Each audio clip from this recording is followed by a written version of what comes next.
তারা বলছিলেন যে যেখানে তুমি যোগ্য অযোগ্য আলাদা করতেই পারোনি, সেখানে তুমি কোন যুক্তিতে রিভিউ পিটিশন করছো, তোমার রিভিউ পিটিশনের পয়েন্ট কোথায়? তো সেটাই হলো, না খারিজ দেখুন, হয়ে গেল।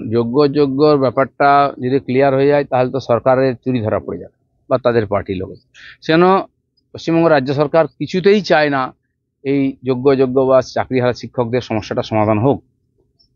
বিরাট বড় একটা স্ক্যাম, আর এই ইলেকশন আগে ওরা চাইবে না। সেই জন্য কোর্টে যাওয়াটা পুরো বিষয়টাকে আরো জটিল করার জন্য আধা খেঁচড়া নিয়ে গেছেন, যেটা জানেন, তারাও জানেন যে সমাধান হবে না, আরো জটিল হয়ে যাবে। শেষে কোর্ট বিরক্ত হয়ে বলবে আমি আর শুনবো না, এটা যাওয়ার হয়ে গেছে। তারা চাইছেন এটাই হোক, জিনিসটা চাপা পড়ে যাক। আরজিকরের ব্যাপারেও ঠিক তাই হচ্ছে, এটাও তাই হচ্ছে, কারণ সব কটা বিষয়ই পশ্চিমবঙ্গ রাজ্য সরকারের বিরুদ্ধে যাবে। যারা টেন্টেড, অর্থাৎ অ্যাকচুয়ালি যারা টাকা দিয়ে চাকরি পেয়েছিল, এই যে পরীক্ষাটা হতে চলেছে, তারা কিন্তু অ্যাডমিট কার্ড পায়নি। এসএসসি তাদেরকে অ্যাডমিট কার্ড দেয়নি, তার মানে তো এসএসসি জানে যে কারা যোগ্য কারা অযোগ্য।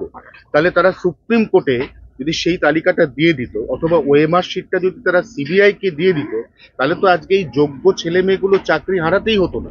না, আমি যেটা প্রথমেই বললাম, রাজ্য সরকার সমাধান চায় না, কারণ সমাধান হলেই ওদের সমস্যা বাড়বে। তো তারা জানেন সবই, ওদের কাছেও লিস্ট আছে, এমনকি যারা যোগ্য তাদের কাছেও লিস্ট আছে যোগ্য।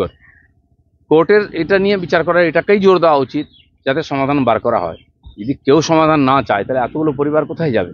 এটা হচ্ছে সমস্যা। আর এই বিরাট বড় স্ক্যাম আমার মনে হয় না 26-এর আগে হবে, তারপরে জানি না নতুন সরকার এলে কি হবে।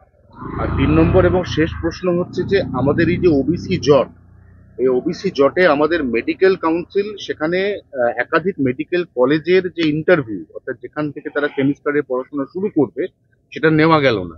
এবারে ভারতবর্ষের বাকি রাজ্যে কিন্তু প্যারালালি মেডিকেল কোর্স সেখানে পঠন পাঠন চালু হয়ে গেল, আর আমার রাজ্যের ছেলে মেয়েরা, ডাক্তারি পড়ুয়ারা, তারা এখনো পর্যন্ত পঠন পাঠন শুরুই করতে পারলো না। না দেখুন, রাজ্য সরকার সব জায়গায় রাজনীতি করছে, সব জায়গায় রাজনীতি ঢুকিয়ে গিয়ে সেখানে সুবিধা নেওয়ার চেষ্টা করছে।